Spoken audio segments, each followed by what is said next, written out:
representing District Number 8. Tom Hanson, District 15, Philip Bruce, on the board. Phil Grassman, Chief Deputy for the Sheriff's Department. Kurt Berner from the same group. Sheriff Jeff Wallace. Ashley Heath, I'm the Administrative Coordinator for the county. And I'm George Murray, the Jail Administrator. All right, this is an informational meeting only, not any presentation. This is to answer your questions that you might have. There'll be no politics here tonight, and hope everybody is respectful for everybody else. So we've all introduced everybody here.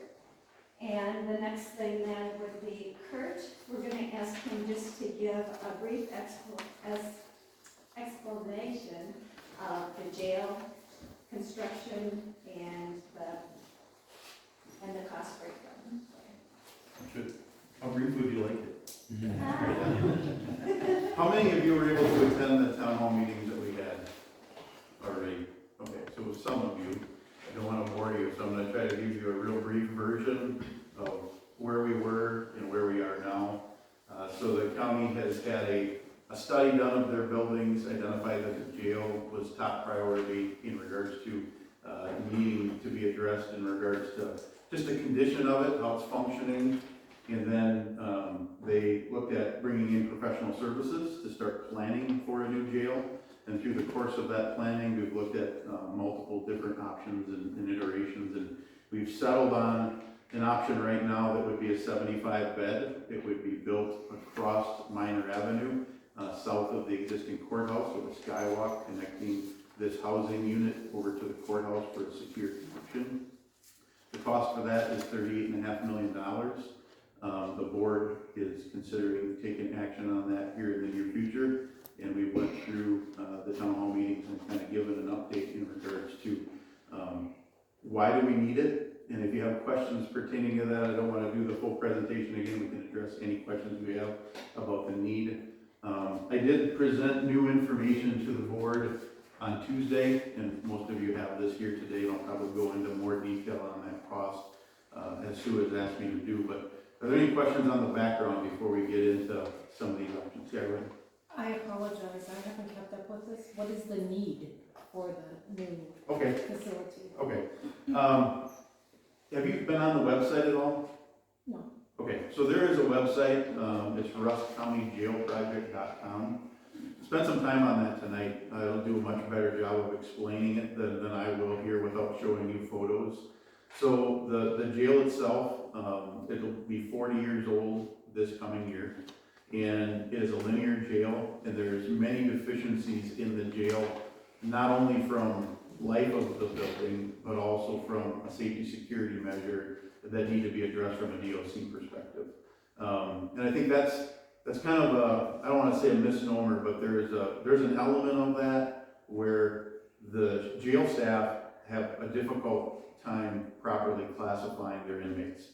And that's not the only issue, but it's one of them. And your jail is to the point where it's lived its life, and now it's a discussion about what do you do with the jail. Do you renovate it? Do you replace it? And the replacement portion is what we're talking about as a project. This sheet right here summarizes some other questions that have come up from the town hall meetings about why can't we renovate it and why can't we replace it? And a lot of them fall into operational components that change if we do put an addition on. So that's a brief explanation of why we're here, and I would encourage you to go to that website because there's a lot of data on there, and we do have a Q&A option in there, so if you have a question, you can send that question in, and then we will give you a response there if you want to, or if you want to reach out to any members here, we can give you more questions on that. So.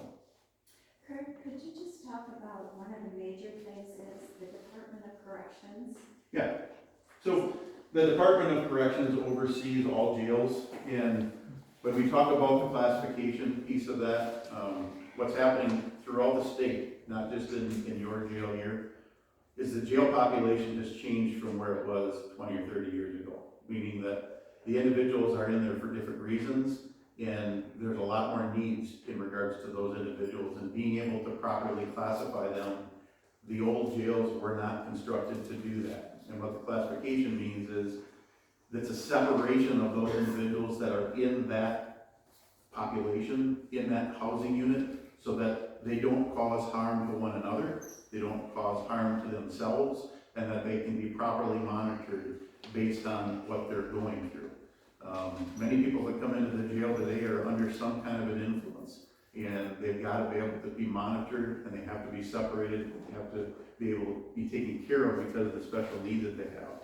And the old jails had these large rooms. It would be like if we all got in, like we are here today, there were literally some of the jails, yours isn't this big, but there were some jails where 32 person dorms were the norm. And 32 of us are packed into this room. And now you gotta take the personality of all of us together, who we obviously haven't made right decisions to be in that place to begin with, and now you gotta be able to manage them. And so now, what the momentum and what we're doing now in corrections is to take that population and make them in, just, I call it smaller pieces of the pie, but you're putting them in smaller rooms, right? And like when your kids would fight, you'd separate them and put one over this room, one in this room, one in this room. It's giving you a facility that you can better manage the population and the personalities that are in the jail. And the DOC in 2014 changed their laws.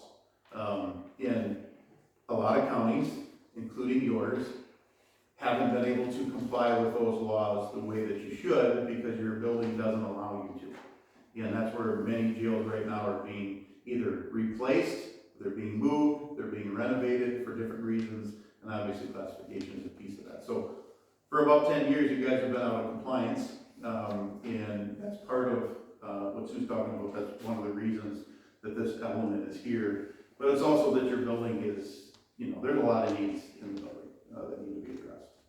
So, any questions on that? You can go on that website and you can look at every year and see what was out of compliance. Yeah. So from 2015 on, we have been not compliant. Sure. And the state is saying something needs to be done. We can't keep doing this. So we have to do something. Kurt, you wanna, mention what will happen if we remain out of compliance? Yeah, so you guys as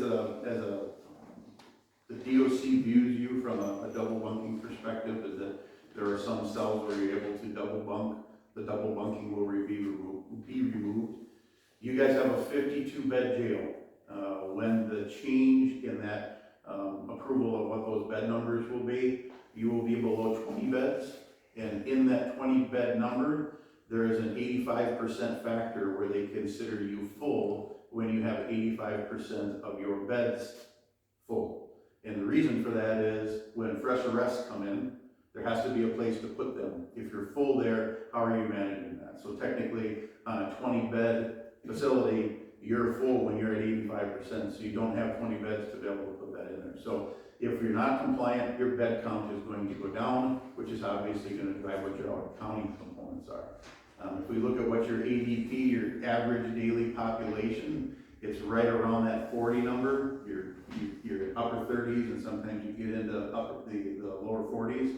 So obviously you're seeing a pretty significant swing in regards to how many people would have to be out of county, and that's what a lot of this sheet is talking about. Because when you do send people out of county, there's an expense to that. Obviously you're paying another county for those elements, but to Tom's point there is action that will be taken if you guys don't comply and make some changes. Clear as mud, right? I did bring some, maybe I'll pass these out. This may help for you guys to see this if you haven't. I'll take one and pass it around to everybody, and then this is another one. There. And this one as well. You guys may not have seen this one either. This is the new one that I brought, and I think it might actually give you a better presentation of what we're talking about. So while they're passing it out, the proposed jail is what we refer to as a pod-style jail. And the pod-style jail is essentially this large circular building where it is staff efficient to be able to have eyes on those inmates at all times. Currently, right now, you have a linear jail, so you're gonna see 3 different sheets there, and hopefully you'll be able to see the difference between all of them.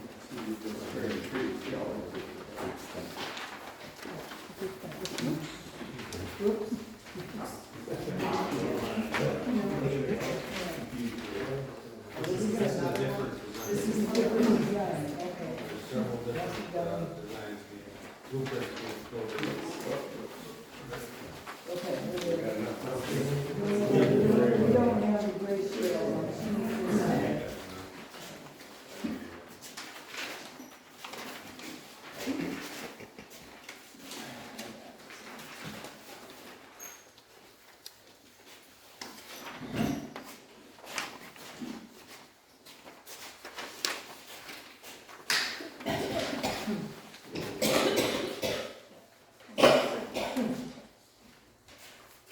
Why don't we start with this one, the one that's got the rectangles on it.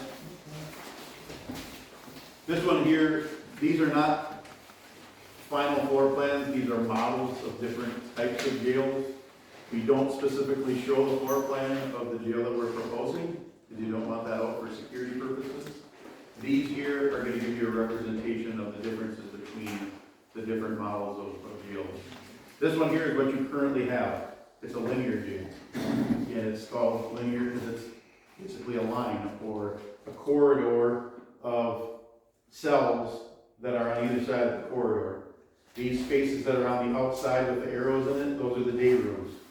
So in a jail, you have a cell where an individual gets into the cell, they lock the door. Within that cell, there's toilet facilities, sink there, and they're separated from the rest of the population that are in a cell block, because there can be different numbers of cells in there. The space out here is this day room, where those inmates have to have time to be able to they have to have time during the day to get up and move around. So they get out of their cell, it will allow them to unlock the door, they go into a day room, and then they can move around within the day room space.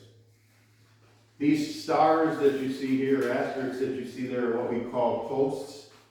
Those are positions where you have to have staff, meaning that those individuals have to be there 24/7, 365. So when we start talking about staffing of a jail, it becomes very expensive because it's around the clock. These posts are what is a key factor when you want to design a jail.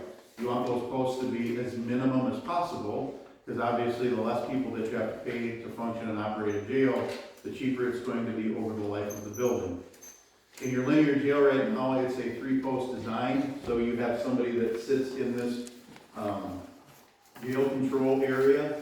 Right now, your jail control area actually doubles as dispatch as well. Not a recommended practice. It's something to consider in the future, but right now that's how your county functions. And then you also have someone as a rover over in the day room. That rover is required, depending on the classification of the individual, to do a cell check every 15 minutes or every 60 minutes, depending on if they are special needs or not. They have to go around and literally do a well check to make sure they're doing okay. So that individual is up and moving around throughout the housing unit, throughout that jail to be able to get there. If you'll see down here below in the green box, that's representing your booking area. So the gray box or brown box is the vehicle sally port. And don't ask me why they call it a sally port. People have asked me that at the last meeting, I don't know. It's the name it's referenced, but it's where the squad will come in with a fresh arrest, and the door closes behind them. They take the fresh arrest into pre-booking. Once they get into pre-book, that's basically the handoff between the patrol officer and the correctional officer, and that's when that correctional officer will determine whether they're going to bring that individual into the jail or not. Once they enter the jail, they come into your booking area. You don't have a pre-booking area. You are tight, you have space, you don't have spaces you should have in your jail. And that's one of the things that you got going on in your jail right now. It is extremely tight. It's not designed to and I'll get into that, it's not designed to the appropriate square footages that are required today. It meets what it was when it was built in 1985, but it doesn't meet what it should be in 2024. So continuing through that, into that booking area where you see that asterisk, if there's somebody in booking, there has to be an officer in there. So booking is utilized for that fresh arrest.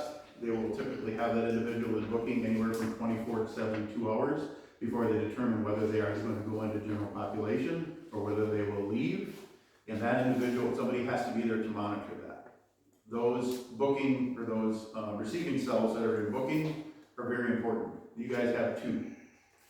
Not enough in regards to how that, what that function looks like. So if they have an arrest event where they bring in more than 2 people, or if they're already full and they bring in 1 person, now they have to take somebody that was waiting to be evaluated and they have to move them into general population, and it messes up your entire classification process. There's a process and a policy that has to be followed that your jail does not allow you to do that because you don't have enough rooms to be able to properly manage that population.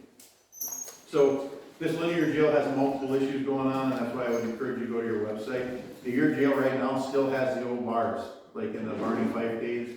Most people don't realize that that's not the practice today. There's detention doors, there's attack-resistant glass that's there rather than the bars. The bars actually allow for a place for somebody who is suicidal to hang themselves. There are a lot of things wrong with having those bars in place. So that's one of the other issues that you have going on in your jail. So when you see this configuration, there's actually bars that are on the outside of this element. It's hard for me to display it. Look, if you haven't been to the website over there, you'll see many of the issues that are there. Linear jail does not give you the proper sight lines, and that's what I'm going to talk about in the pod. The sight lines in your linear jail from this post right here, you're looking down the hallway. You're not seeing into any one of those cells. In a pod design, there is actually glass around this officer station. You're able to view them and see if there's an event, if there's a wrestling match, or if there's somebody goes down in that day room. They're able to see that, and then they are able to get in on a camera and call somebody over there to deal with that.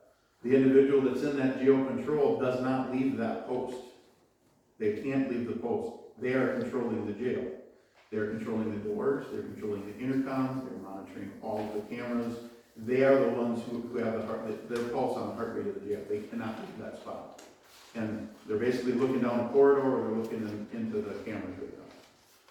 So now if you look at this model, the one that has this odd looking shape element that's in here, this is what we're talking about, a pod. And this is what we're proposing for your jail, would be a pod system. Now, there's a couple of things different about this model. You see that there is actually a pre-booking area in there. This pre-booking area is that handoff from the patrol officer to the correctional officer. That needs to be added. We've obviously added more receiving cells in which you've got. The biggest element that we're talking about is this jail housing unit. It's the most expensive piece of building that you're going to have in your county ever. I work on county projects throughout the state of Wisconsin. If you build a courthouse, it's not as expensive as a jail. If you build a highway shop, it's not as expensive as a jail. The reason for that is inside of that jail, the walls that we're talking about are all going to be solid concrete walls. They're block walls. They're slushed with grout, and they have bars throughout the walls. The doors that are in there, they are heavy 12-gauge steel that make this large noise because they are solid doors, and those are all completely slushed full of concrete. The latches that are in there, they're all electronically controlled. And then you've got cameras all over the place that are in there. There's intercoms. It's a very expensive building, even though it doesn't look all that pretty. I've had people ask the question, because there's this understanding out there, and maybe in California they do this, where it's like a spa area out there. This is no spa. This is a block wall. These are concrete floors that are sealed. The ceilings that are in there are either concrete, or if there's mechanicals above them, it is a steel ceiling that's in there that is either welded or bolted so that nobody can get access into that space. It's expensive square footage. So when we start talking about the building, there's a reason why it's $38.5 million, is that it's an expensive building to build. And when you do it, you want to do it once so that it lasts you for a period of time. So that's why so much effort has been put into right sizing it so that you don't have to deal with it in the future, and make sure that we put it in its right location so that it's staff efficient. So in this pod, the other connection that I don't have on my next model that I want to show you is that this pod being able to get into your courtrooms. So this blue area that's between the two courtrooms, there's essentially a secure corridor that's going to go from the housing unit into your court holding. There's holding cells in that between the two courtrooms. So George and his staff say, hey, if some individual has a court hearing, they gotta go over to court. You do not want to take that individual through a public corridor. You want to take them from the jail over into a cell. They remain in the cell that is between the courtrooms until the court hearing takes place, and then they walk in and they step into the courtroom. At that time and that time only are they in the view of the public. So you have the public, you have the court's officials there, and then you have the inmate. When the court hearing is ended, they come back into that secured corridor and they go back to housing. We were proposing to take that pod and park it as close to the building as possible. By doing that, without taking down a bunch of buildings, Minor Avenue would have to be closed. We did a, what would I call it? A cursory ask of the city. It wasn't an official ask of the city to close Minor Ave, and it was not well received. Just on Tuesday night, the county board took action. They're actually going to do an official ask of the city if Minor Ave could be closed and pull this closer to the building. Because right now in our model, this link right here is a skywalk over Minor Avenue to be able to get to that component. People have asked, why do they have to be why do they have to go in this corridor? It's for security purposes, and people question security purposes for that inmate. There's a lot of things that go on in regards to that transport. You got to think about an individual that had a loved one that may have been impacted by that person, the attack that could take place. I've got some counties in the state that march them across a parking lot, slips and falls happen. Obviously there's a lot of things that go on in regards to that, but this is really security in regards to make sure that we don't have exposure in regards to potential issues that come up or events that may be a liability to the county. So I brought this in here to give you a little better representation of this topic. Because in this model, we're still accomplishing this with only 3 staff. So we have the individual that would be in this center spot here, we have the individual that would be in the day room, and then we have the individual that would be in booking. Now, this jail that we're proposing is 75 beds. It's 23 more beds than what you have right now. So most people will ask, well, you've added, 23 more beds, you're going to have to add a little bit, a lot more staff. It's not the case. I've got models of this same pod in the state of Wisconsin where we have 150 people in here, and we're still doing it in 3 posts. So it's the way that it's how efficient this is in regards to being able not to add staff. What this shows you here is just some 3D imagery. So this area in the middle is where that officer station would be. That officer station is actually elevated. The floor of it is about this high. And the reason for that is you get up high enough and it's all glass so that you can look up into the 2nd story. So there will be cells up on the upper mezzanine, and then there will be cells down below. You can see all the windows that are around there. So that individual that sits in that officer station can turn 360 degrees, and they're looking up and they're looking down, and they're seeing all of those day rooms, and they're also seeing into the cells. The front of the cells have glass on them, so that you have a visual sight line from that officer station. There are still cameras in there for recording purposes in case an event is there, but the main thing is so that they can see an event if something is going on, okay? So this pod here, there's other features about this that it's hard to tell from here, but you'll see that there's a distance behind the cells and the exterior wall. That's actually a mechanical chase. So all of the mechanicals that go into the backside of those cells are outside of the secure perimeter. What that does is it allows the maintenance staff to be able to go in and work on all those elements without having to take somebody out of the cell. It's out of the day room. So if they go in, they have to work on plumbing, electrical, they're outside of that. We don't have to do tool checks, because if you go into a secure area in the jail, every screw, every nail, everything that they walk into has to be accounted for. So when you talk about staff inefficiency, Georgia's staff actually has to do a count on that. If somebody has to come in and work on a toilet, work on a sink, if a majority of that can be done in this chase, you eliminate the time to be able to do all that, and it decreases the possibility of contraband to get into your space. So that chase is around this area as well. So there's a lot of things that are put into this that are forward thinking in regards to what the future looks like, to be able to be cost effective in regards to what that looks like operationally. So any questions on this What amount. you're proposing now is 2 levels? Yes, correct. And the other thing about this is that you'll see how this is segmented, I didn't touch on that. You see those smaller cell blocks, and some of these only have 2 cells in them. We will probably have some that will only have 1 cell in them, some will have 4, some will have 3. The reason for that is it gives you more classification. We don't have any that are 15, 12, I think the biggest one that we have in here is 6. But you want to be able to have the availability to move them around and be able to separate them up into classifications. You have a question? Yes, what I'd like to know at this point is, how much more is the cost of the project for having to put a skywalk versus closing minor and being able to build on the ground? So the skywalk is going to cost about $3 million. The caveat to that, though, is that if we just pull them together, you don't automatically save $3 million because there are utilities that are in there right now that would have to be relocated because we can't put the utilities in there. The challenge that we have right now is that it is currently under construction, so there's been an investment in what those utilities are.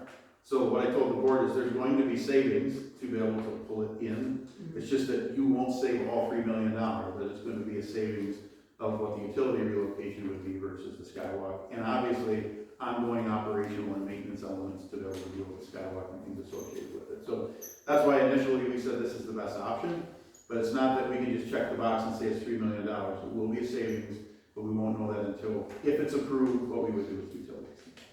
So unfortunately, I did not know about some of these town hall meetings. Yep. So my question, which I can always do later, you can, why leave it downtown? Why not put it out in one of the properties that they own, like out in the industrial park? Yeah, we'll actually get into that when we get into the options, if you're okay, but That's we'll fine. be doing that, okay. So any other questions on this bond? Yeah. Yeah, what about fire here? Is this, So the way this is set up, there's actually called the smoke control system in here. And what this is, it's actually divided into 2 halves. So if something would happen over here on this side, as crazy as it sounds, this is rated that they could shift their population over to the other side, extinguish the fire, and all the smoke, it goes into an emergency operation, that it's a smoke evac from half of that, and it is 100% outside air, and it sucks all the smoke out so they can deal with it. Inmates never have to leave. And you can do it on either half of that. If the whole pod would get under fire, that's why we size the Sally port the way we size the Sally port, is individuals can then get out of that and get into this area here without having to leave the secure perimeter. Now, I will tell you, there's not much in that jail that will ever burn.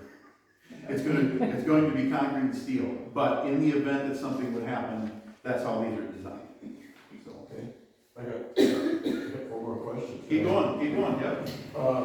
Does any of this cost here, does this include any updated radio, equipment? As far as maybe a tower or anything? That's a different, Our project's a different project. Okay. Who decides how long these inmates stay here? If they're sentenced to prison, do they get out of there right away after they get sentenced, or how is that decided? George can answer that best. So if the county judge sentences them to county jail, they stay here. If they're sentenced to stay in prison, then within usually a week, they're gone down to the state prison. But are there some inmates that stay in that jail for extended length of time? So I think the longest we've had somebody is about 3.5 years. Okay, So how that happens is, it's pre-trial, so say they're waiting to go to court, something happens to the attorney, they have to switch attorneys, okay, so that delays it another 4 or 5 months. Then the inmate doesn't like what the attorney's telling him and fires his attorney. Now they gotta start over, so that adds another 6 months to 9 months on top of it. So the longer things get drawn out, before that inmate's actually sentenced, pre-trial, they could stay with us forever, how long that takes. But usually a sentence for the county jail is a year or less. Yes, a year. But yes. sometimes they get sentenced to 2 different counts that run consecutive, but they're both less than a year, so they get to sit in the county jail instead of work. Which means they serve one sentence first and then start the next one. So, I mean, realistically, they could give them 2 consecutive 1-year sentences and end up under 2. So, let's say you got somebody there that's my age and they have a heart attack, what happens? You take them out of there to the hospital, or you get a doctor in there, or what? If it's an urgent, they go by ambulance with the deputy to the hospital.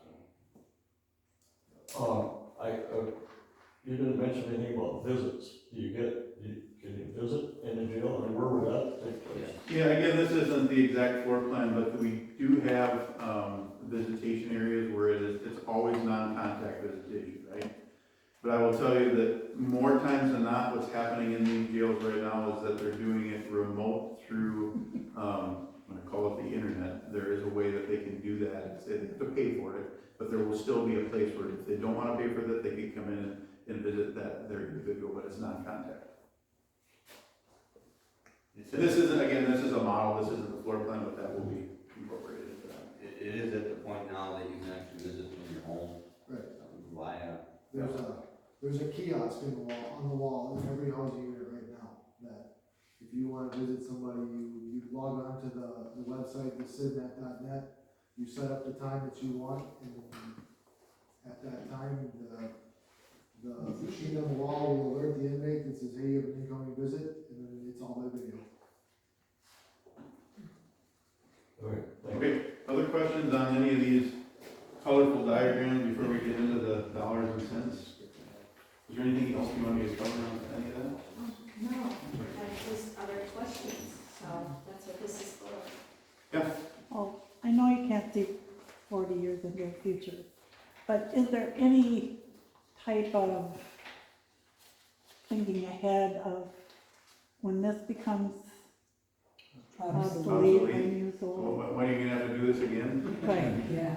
Yeah, it's always asked. I can tell you that the pods that we've had, I've got pods that we've been a part of that are over 20 years old.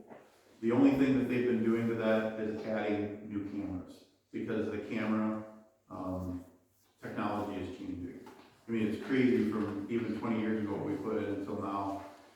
But the pod system right now has been something that hasn't been adjusted in 20 years. Now, the DOC, as they start to look at the classification, that's why, as we are more forward thinking, we are urging counties that we're a part of to put more classifications in. Because your population is not getting any better. I mean, if you guys look at the news, the world's not getting any better, so we need to be prepared for that. Right. And the other part of that is growth. So everybody will always ask, is this big enough? Yeah. Right? That was- So is 75 enough? That's really a difficult answer to do, but what we have done is looked at what your past history showed on the growth of your ADP, right? And the number that we came up with was anywhere from 70 to 85, right? So we've settled on 75 because when we were at 85, we were millions more. So there's been a retraction here to save some money.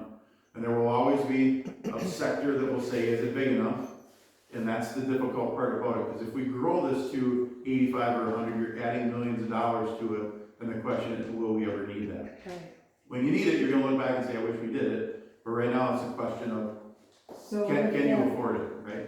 if that arises, can you add on to this pod system? So the way that we're looking at laying this out, and we're working with the architects right now, is you'll see, I'm showing you a spreadsheet and not a drawing. We're working on looking at ways that, see how this is kind of octagonal? Of being able to add another sector to that. And it's one of those things that when we reduce it to 75, because we originally had this at an 85 to 100 bed. And the number was high, we had to retract it to get it down to something that you guys could afford, right?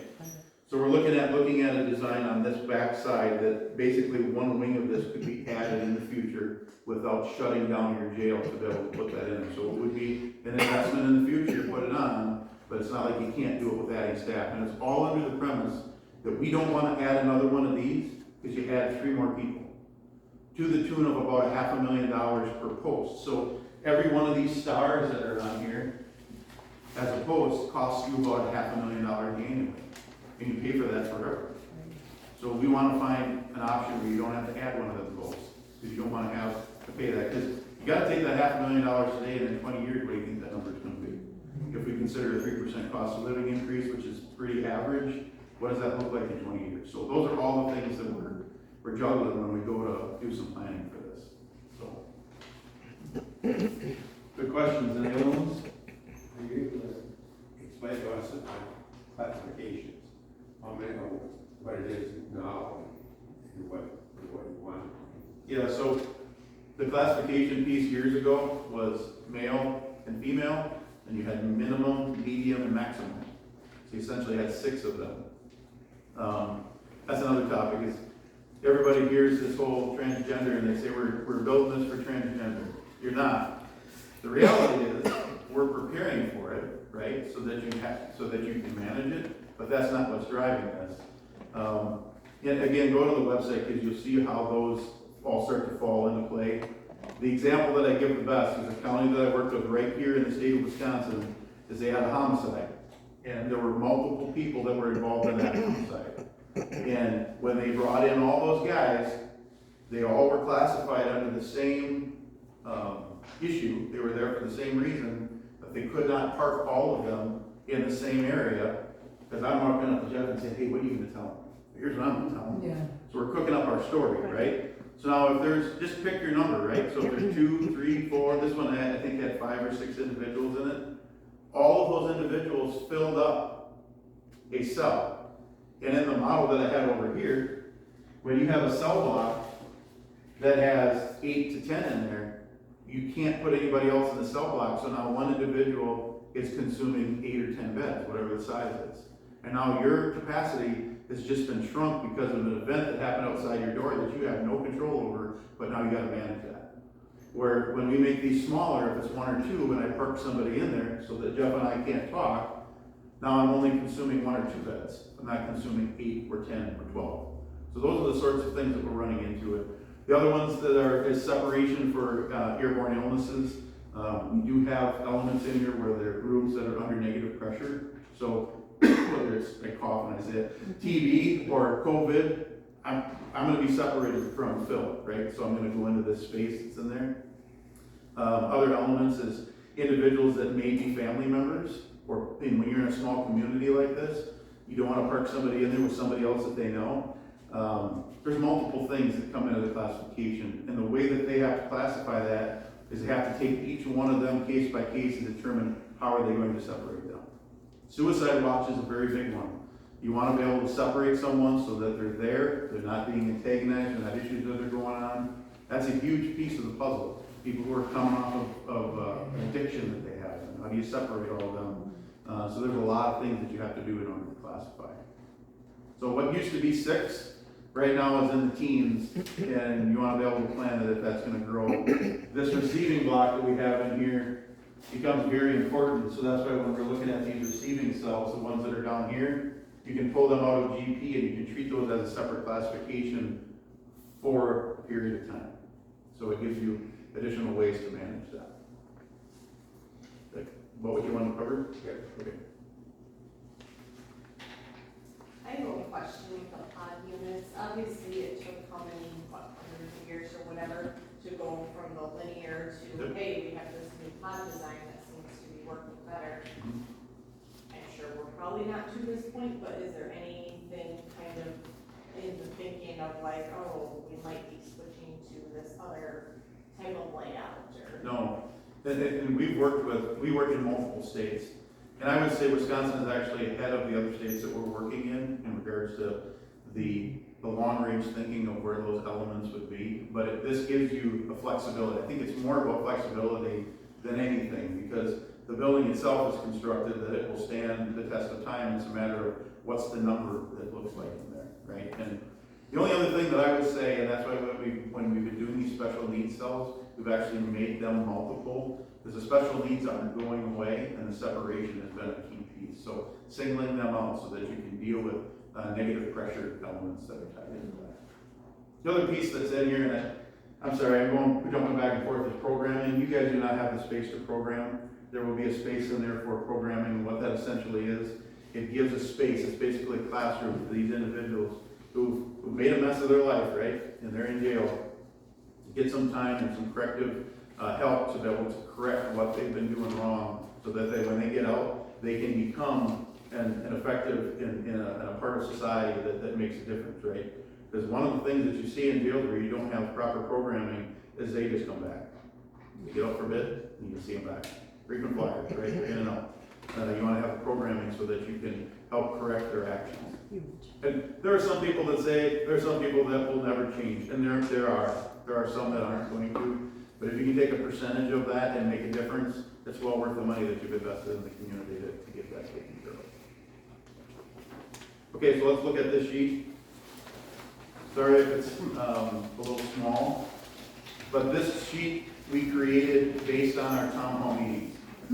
And the reason that this sheet was created is there were multiple questions saying, why can't we just renovate our jail? Is it cheaper to renovate our jail? Why can't we renovate our jail and put a small addition on? Why can't we build the jail in a different location, like your question? And what's the impact of that? So this is for comparison purposes only. These are all forecasted costs, and these are all elements that are subject to increases in the future annually. This is like a snapshot in today's element. So if you look at the column that's on the left, it says remodel existing and adjacent floors and out-of-county housing. So the question was raised, can we just come in and remodel our old jail? Take care of all the things that I talked to you about that are on the website. Get rid of those bars that are in there, update all the issues that are not going compliant, make the changes that we have in regards to the jail cell sizes, because your jail cell sizes are not DOC compliant right now. The answer is, it can be done, but for an expense to actually go down in your bed count. So if you look at the sheet there, right now your jail is 52 beds. If we go in and gut that jail floor and build it back in to be code compliant, to be the size of the cells, the day rooms, and give you the programming space that you have in there, your bed count will go from 52 down to 32 beds. The other thing that's tied into that is it's not structurally built to be able to support all of the weight that's in that space. So we actually have to go below that floor and structurally support that. And then we get to a point where this becomes, it's called a significant remodel. So when you come in from the IBC code and you come in and you remodel a building, if it's a small building renovation, you can touch that space without having to touch all the other areas. This is such a significant element, you have to bring everything on all the floors up to code from an ADA compliance and the IBC code. It's no longer under the 1985 code, it has to be under the code in which you're going to build it in 2024, 2025. So rather than just touching one floor, you end up touching all of the floors. So that number ends up being about $25.5 million for that renovation. So right away people will say, let's take that one, because it's $13 million less. So we got to keep going down the list here. This is why we did this, to do our best to give you a comparison of operational versus investment in what renovation would be. So your annual staffing cost right now for the jail is $1,895,000. That's operating costs that you have in your jail, okay?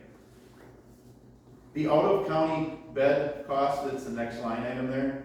So you see that your beds went from 52 to 32. You're going to have to house people out. So you are going to invest in your jail.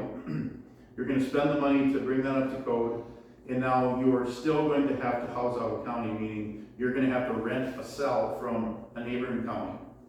So we have assumed that in order to stay with the 52 that you are, we put 20 beds in there to give you an idea. If you had 20 beds, that's $65 a day. Your rent is going to end up being, or your out-of-county bed rental cost is going to be $474,000. You have to add on county transport costs. So the way that works is that if you go to Barron, you go to Chippewa, you go to Douglas, pick your county that you're going to go to, you, the county, have to get them there. So either the sheriff has to have staff to be able to do that, or they can hire an outside entity to be able to transport them back and forth. But that transport cost is there when they have to go to that place, when they have to come back to Rusk County for a court hearing, when they have to go for a medical visit, because they have to go to the doctor for the medical visit, and back and forth. I will tell you candidly, this is hard to forecast. So we've taken an estimated number of trips for each one of those individuals annually, and we've forecasted that at $60,000 a year.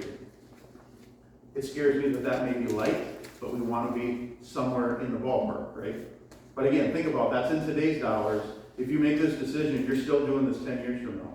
You're still doing it 20 years from now. So put whatever factor you want in regards to what the cost of gas, cost of staff is going to be. And then the next one is the medical costs. So right now, the way that it works in your jail, you guys just talked about that at your last meeting. You actually have an in-house medical professional that's there. Obviously, there are things that they have to go and see doctors outside of that if there's events that are there. But when you're at a different jail, you don't fall underneath their medical coverage. So you have to take them to an outside medical professional to be able to be seen. So we've earmarked that at $90,000. Another question that was raised is, what's the increased annual utility cost?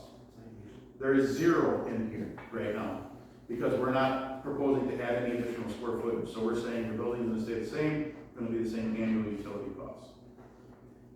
So the yellow line item, or you can see all those operational costs come up. The yellow line item is an increase. So you see the $2,519,000. How we get to $624,000 is that's the excess above your $1,895,000 that you're spending right now to operate your jail. In that model, it's costing you $624,000 more a year in today's dollars to function that.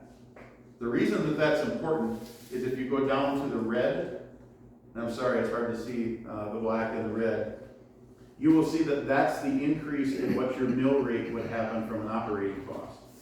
So from a county's perspective, you have to manage a couple different funding sources. One is what your operating limits are, and what your operating budget can be, and you only have so much that you can do from an operating piece.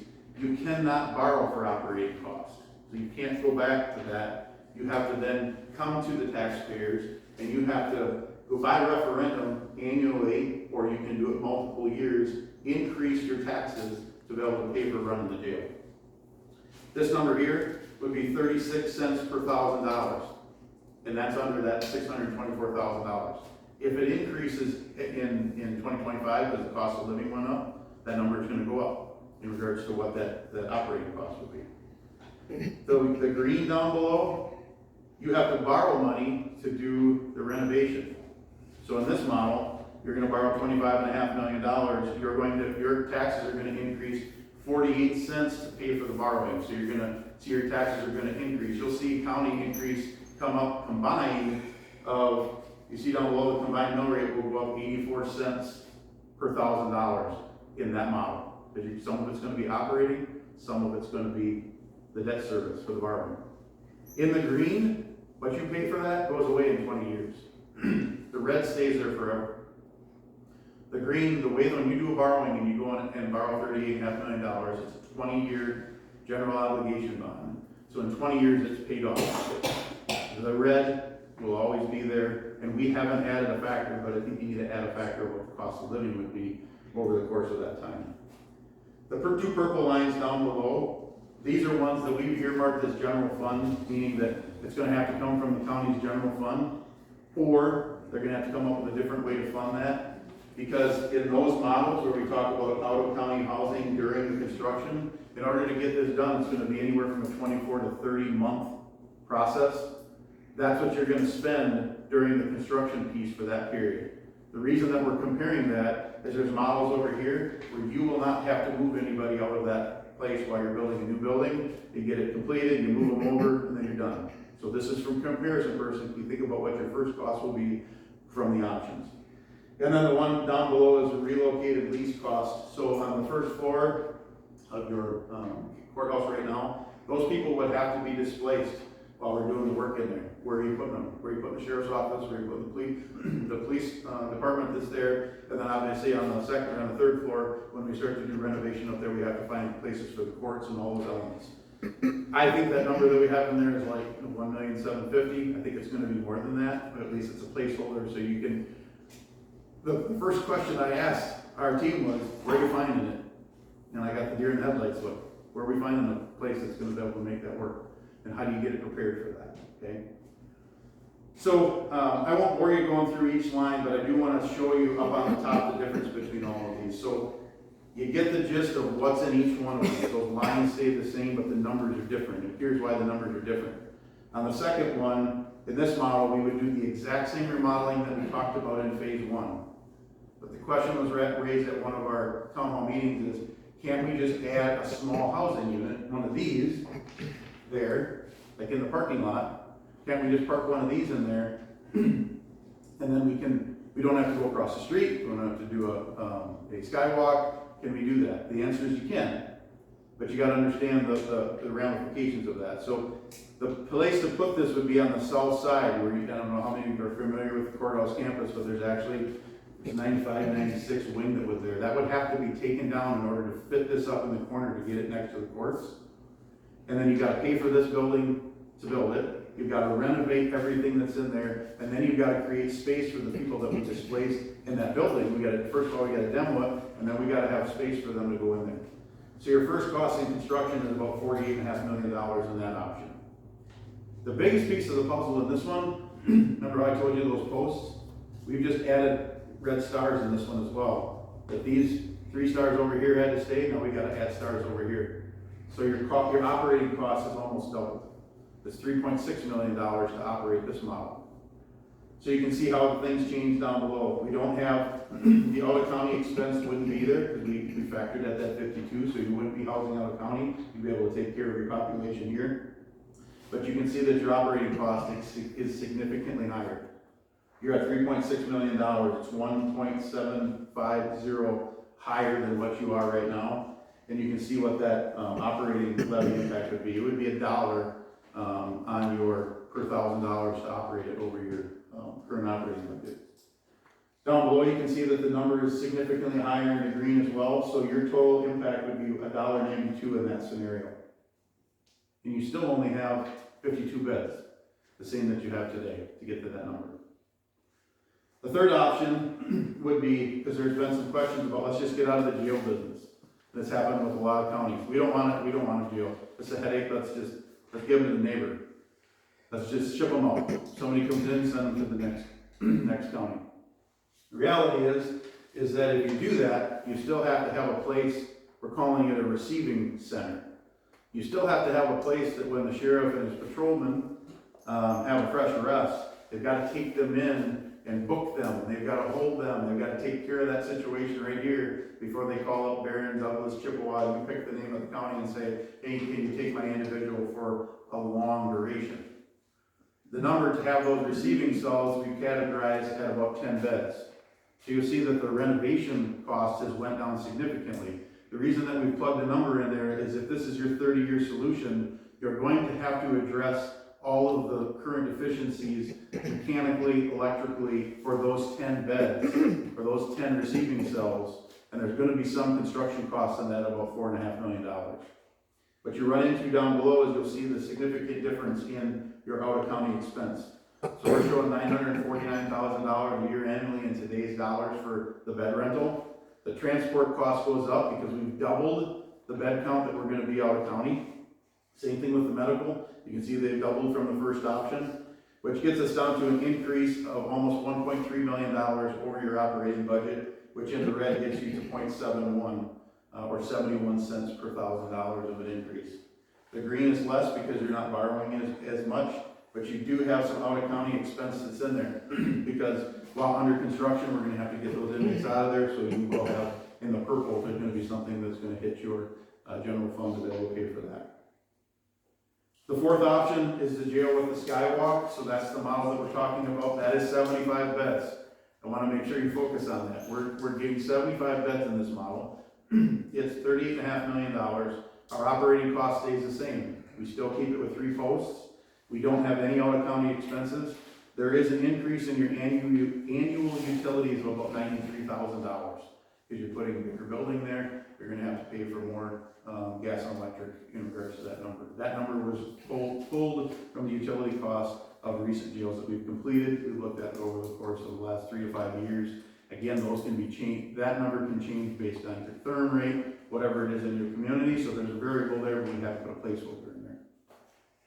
So on this one here, if you're going to see that increase of $93,000, we're, to keep these all the same, we're saying that you would have to then go over your operating budget, which on one like that, you more than likely would be able to consume that rather than something that's millions of dollars. But to keep them the same, we showed that it was a 5 cent per thousand impact, and the representation of what your mill rate impact would be 73 cents. The combined is 78 cents. You don't have any costs out of county or lease space in this option on the purple.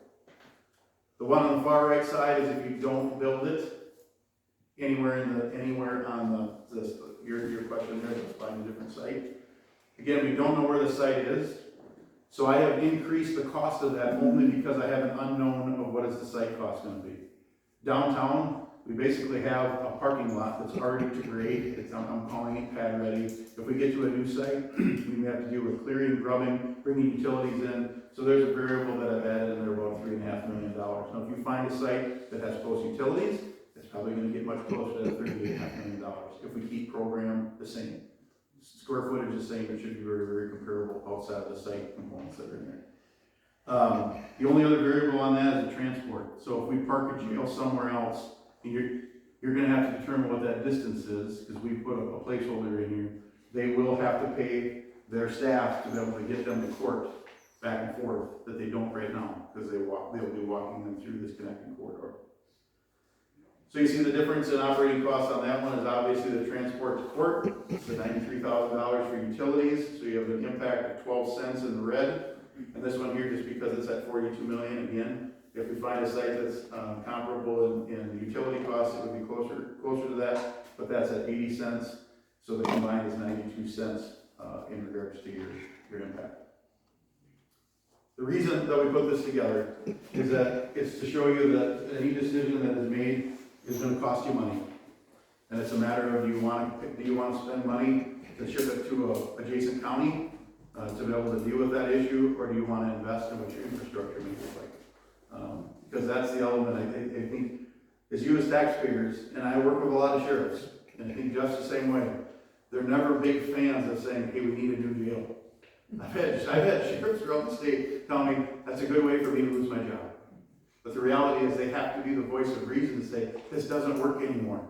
And it's never a popular thing, because people don't want to invest in something for the criminals. They don't. But the reality is that function of that facility is a key role in your community. And how do you deal with those elements? So, probably more than you wanted to hear from me tonight, but that's the comparables. Yeah. It's a kind of an off-the-wall question, but are there any options for, like, I'm thinking of the annual utilities cost, any green options been looked at, or? Yep, I've actually been a part of projects where we put in a geothermal system, which is essentially taking the energy from the earth, and I'm not familiar with that.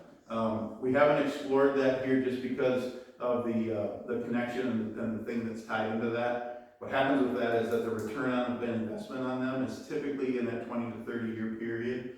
It has a lot to do with the conductivity of the earth. As crazy as that sounds, what they do is they do a test well or a test drill, and they'll tell you how many wells you need to invest in.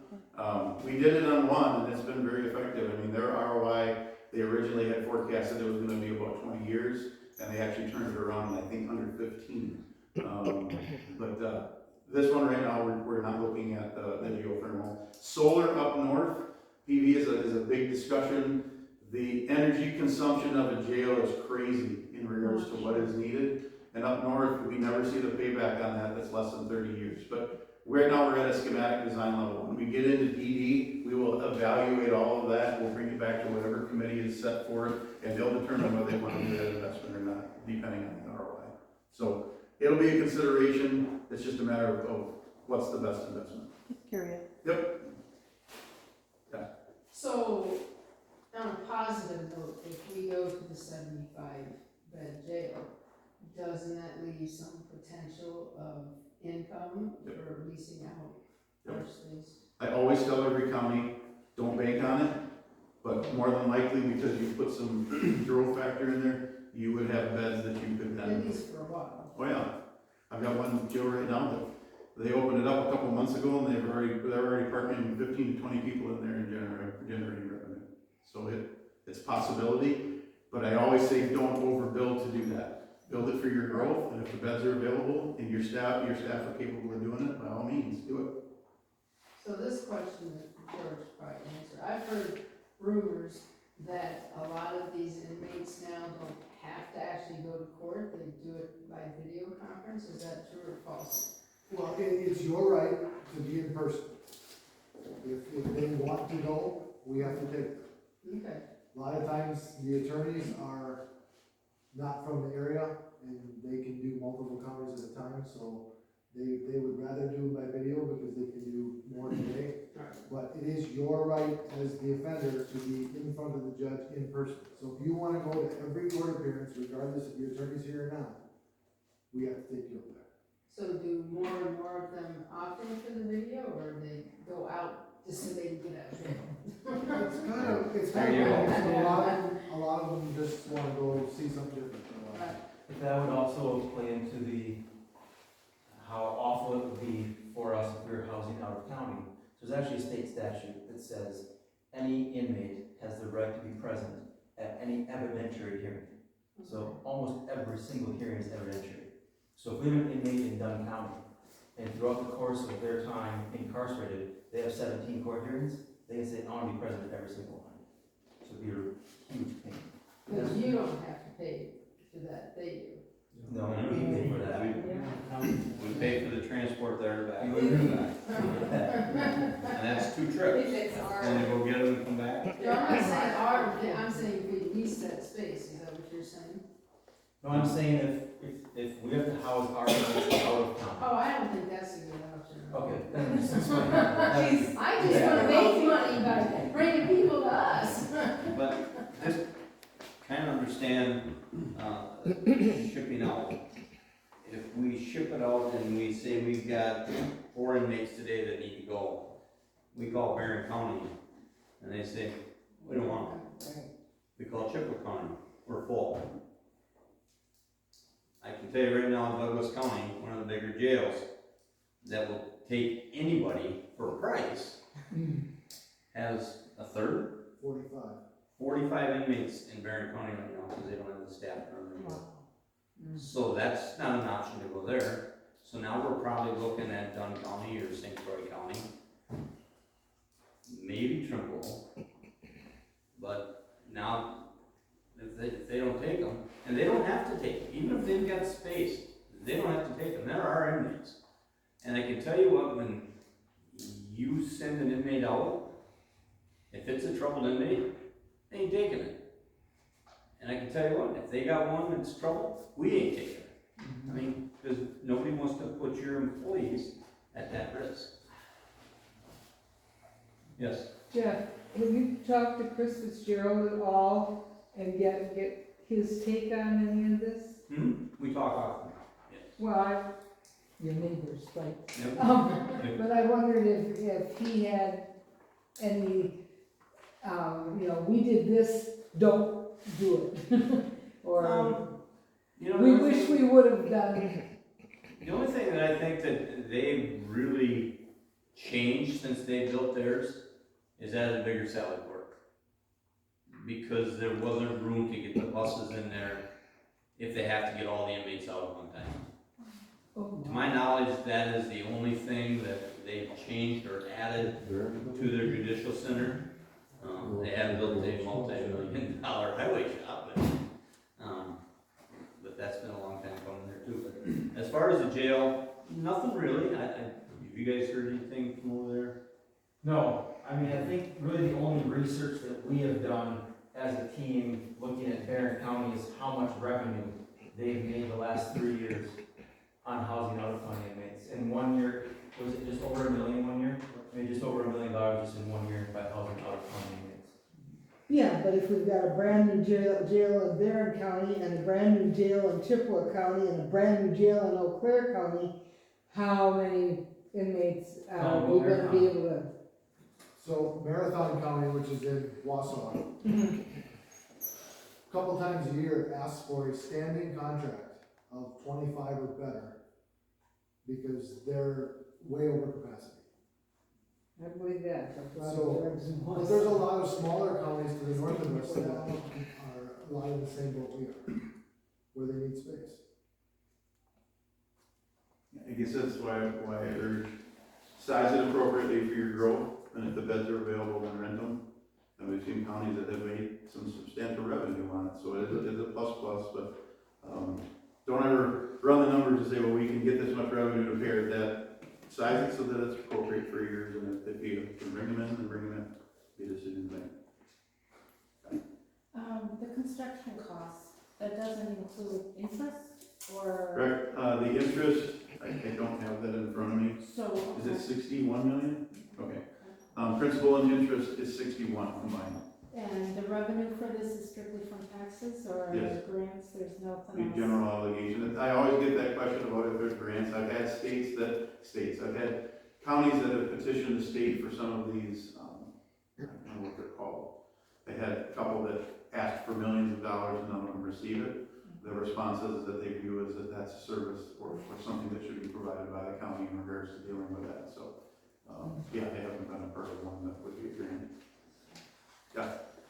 The 7 plans we presented at these hearings, why don't we scrap all 7 of them and build fresh? We've got the lot that's what used to be the hospital, the utilities are there. Can we build something like Barron County where everything is all consolidated, your sheriff's department, your court system, and everything else? All built in one, do it right once instead of do it half-assed twice? That's getting where we need to get some common sense. Yep, you can. The model that you're talking about is at a much higher expense. So what you're referring to is a justice center model where you would put the jail, the sheriff's office, and the courts out there. We've been a part of them. And I've actually worked with a couple of counties recently where we priced them in that model with the size of jail and what you would need for infrastructure right now, you'd be north of $70 million. So to run the quick math, if you would double that number, let's just say you take 38 and double it, you can see that you would be about $1.50 per $1,000. It could absolutely be done, but it's more expensive. Now, you could do what you're proposing in phases, and I think that's what's been questioned, is can we park the jail in a location that is more of a master plan, that we're gonna someday take everybody there. And the way that you do that in the county to be able to afford it so that you're not choking on something that you can't pay for is get the jail out there first, right? You're gonna have to pay, I'm gonna call it a penalty of the transport for a while until you can bring everybody else out there. But knowing your county, I want you to understand that. If I'm giving you a third-party opinion on what you guys need to do, you need to get your jail done first, and then you gotta address your highway shop. Because you have a highway shop need. Otherwise, if you do all of that at one time, you're gonna see another priority that goes away. You guys did a master plan, and I would strongly suggest following that, because your needs are there. So address the jail. Now, I'm not disagreeing with you that that's a great solution. But if the goal is that you wanna get there someday, then find that proper site and put the jail there. And then plan on putting everything else out there in the future. So. Just look at Clark County. Clark County has got the jail on the basement, their courts are up on the 4th floor. It's still in one building. Yep. Sheriff's Department is still in one building. Yep. Something to be considered, we might as well do There it are, right once. yeah, there are actually multiple counties that I can take you to that have done that, so. Yeah. The mill rate with the interest, what is that then? So, do you want to speak to that, or you okay if I give them? Go ahead. Okay. So Justin did a presentation from Baird on Tuesday, and right now he's in that 4 to 4.5%. They won't know that final number until they actually sell the bonds. So the way that works is if the county acts on a borrowing resolution, then they can determine when they're gonna sell those bonds. There's different ways to be able to fund that, and typically they will do 2 or 3 borrowings, so they wouldn't borrow it all at one time. They would more than likely break it out over a couple of borrowings, and the reason that is if they can get one of them that's been qualified for under $10 million, it brings more people interested in actually buying those bonds, and it drives the interest rate down. I've seen it drop the interest rate on being qualified by about 1%. But right now he's forecasting 4 to 4.5%. Yeah. What's gonna happen to the old jail once the new jail filled? So right now, we don't have a plan for what the old jail would be. Right now, under this model, that space would stay vacant where we're not going to occupy. There's a small sliver where we're gonna bring a connecting corridor from that skywalk over to the courts. But outside of that, right now it would remain unused. It could be remodeled into other spaces in the future, but right now that's not part of the scope that would do that. Well, didn't they also say that, correct me if I'm wrong, but in regards to the lending with that, currently the way it's set up based on that 4 to 4, Yep. 2.5 to 4.5, that it would be roughly about $11 a month? Yes, for the average home. So when you take the 73 cents per thousand, I think your average home value is like $176,000. So it would be like $10.73 a month, or just under $11 a month for what your taxes would go up. Has anybody done a population projection? Yep. For the next 20 years in the county? Yep, and that question has come up at the town hall meeting. So I think from what I've heard, is that your population in Rusk County is either stable or declining, and hasn't been. So that's been a question that's raised of why do we need to have more beds. The average daily population and the population in your community are not always drivers there, because you actually have some people that are in your jail that aren't even members of your community. So it's better to go back and look at your ADP, the average daily population of your jail, and look at what the increases are, because you've maintained kind of a slow creep, and that's how we got to your numbers right there. But the question is typically asked, a correlation between them. I have a question that I had here, somebody that couldn't make the meeting. How can you find out how much it's personally gonna cost you? Can you look on your taxes and? Oh, so what's the value of their property? What it's gonna cost you? Yeah, on your, Value I haven't seen one of your tax bills, but I know on my own tax bill, it'll actually tell me what the value of my property is. And it's the assessed value? Yes. Not So the you, fair market? yes, so you take the assessed value that's on your tax bill, and then you would take that times that 0.73. Right. Correct. I don't know if any of us will live long enough, but, life in the city sucks so bad, I would think that Rusk County would have to increase in population. Yeah, moving north, yeah, I agree. We found that out in COVID, right? Everybody wanted to come up to your little Northwoods and. What did you say? We found that out in COVID, everybody rushed to the north, because that's where God's country was, right? Is there any other questions about anything, not just what Kurt has, but now I do have some people that couldn't make it Sure. had. How would the potential budget impact current and proposed projects and services, including the needs of economic growth and service to our senior citizens and disadvantaged? Is there anybody here that can answer that? Well, it depends which scenario you're talking about. So if we're talking about just construction costs, such as general obligation debt, that's something we can go above the levy for. So that would just be increasing taxes, but we wouldn't need to look at attrition, we wouldn't need to cut anything. If you're looking at increasing our operating budget, we can't go over our operating budget because of levy limits. So we would have to go to referendum for that. If that failed, or we chose not to go to referendum, we would have to make cuts. So if we're looking at these numbers that Kurt has in red here, trying to make up for, like, just for instance, the first option is 36 cents per 1,000. If we didn't go to referendum, we would have to cut 36 cents per 1,000 from our current operating budget, which would mean either cutting services or positions at the county. The budget. Hmm? The budget's the budget. That's what there is. Correct, and we can't just go over it. All right, another question that we had here is if behavioral health concerns are being marketed for a reason for this new project, why can't they enhance the current facility?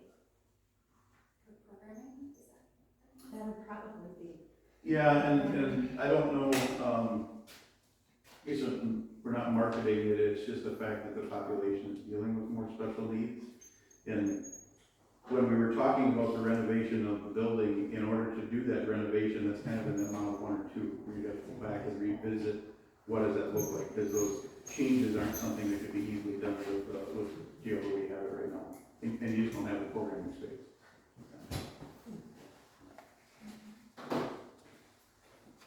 I think that's all that I had, other than, some of them just had some concerns that they wanted said.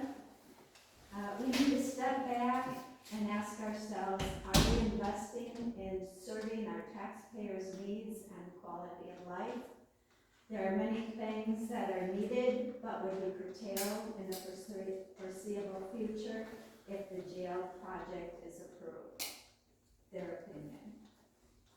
And then another one here is, are there any alternatives to building the jail right now that we could do to help our law enforcement situation? Possibly doing a 3-year plan that would provide some immediate needs and look to build when the economic outlook improves. People are really hurting and suffering now. It's hard just to meet their own personal needs. It's just what some of the concerns that I got. Does anybody else have any questions? I heard somewhere that the board has the final, the county board has the final say. They're not gonna even consider putting it out on a referendum. That's not true. Yep, that hasn't been decided yet. And that's why I asked for this informational meeting. I wanted you people to be able to talk to the people and get it straight from the horse's mouth, not hear it from your neighbor that heard it from their cousin. You got questions, you heard from the right people the answers, and you can decide. And it's up to you guys to let us know. There's Tom and I, and when we vote, we want to vote what you think, and you need to let us know. Can I add one thing? Yes. Someone asked about the tower project, and if you go to the website that Kurt mentioned at the beginning, there's the mill rate breakdown. That tower project, which hasn't been approved yet, but if it is approved by the board, bonding for that is included in this mill rate impact, as are highway paving projects. And then the mill rate impact also assumes that we will continue to borrow $3 million every other year. So if we have equipment needs and, like graders that we need out at the highway shop or other capital improvement projects, that is factored into this total mill rate impact. So we don't have to, just because we are borrowing for the jail, doesn't mean we have to quit doing capital improvement projects countywide. Also, our county has a very excellent private standard.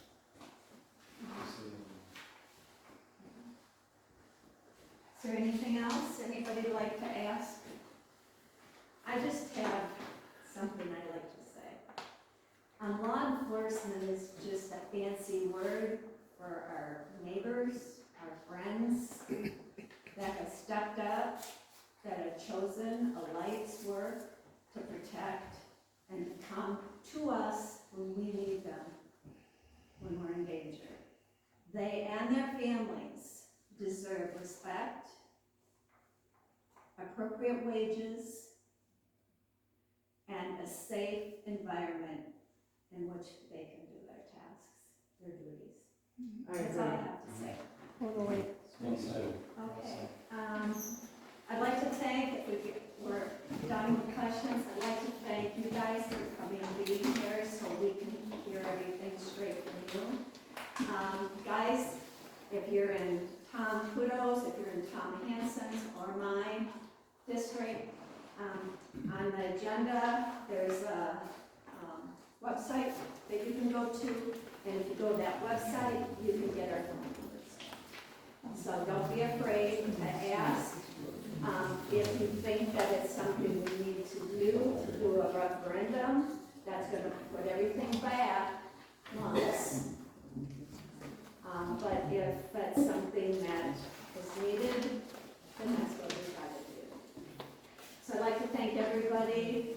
It's a nice night. I'm glad to see so many people came out.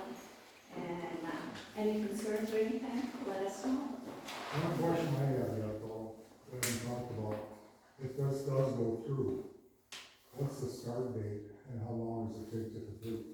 Yeah, so, if the project stays where it's at right now, we actually are at the end of schematic design, so there's 3 phases of design, schematic design, design development, and then construction documents. We could then jump into design development, and we're probably looking at starting something early next year for construction. If we go to a new site, the floor plan and the site plan would change, it would probably extend that a few months. So, And length of construction? anywhere from 24 to 30 months, depending on the scope. So what we would have to do in downtown is we'd have to build the jail, get it occupied, move the inmates out, and then do the renovation of that connection portion there. So it changes the duration a little bit.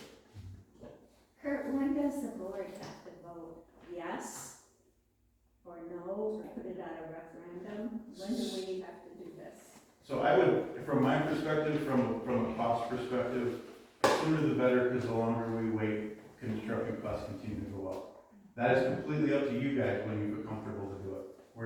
I'm not establishing a deadline, but I would urge you to do it sooner than later. So. Alright. Did we have something on the agenda to vote in June? I think Justin is coming back to finance to do some work with resolution, so it'll either be June or July is what Justin would prefer, because we also have reimbursement resolutions in place for other things, so we're waiting to bond as the county so we can reimburse ourselves from those bond funds with other projects. Okay. Alright, well, I guess that's I it. just wanna say one. Thank you, Sue, for Yeah. organizing this. Very informative, thank you. I just wanna say too, that, keep in mind that when construction does begin, the Samuels Group will utilize, local contractors whenever it's possible, so they will provide, work income for our local Yeah. people. Tom brings up a good point. So the way this project will be bid out is we break it down into small bid categories so that anybody can bid on it. When I say anybody, it's your public money. So anybody can bid on it. So all your local individuals are able to put numbers on that. Alright, thank you guys. I guess just one more thing, if you're gonna put in the address for the website, you do have to put it into your address bar and not Google, and not into Google. So you put it into Google, it's gonna take you to some Rusk County somewhere else. So put the address in your- Rusk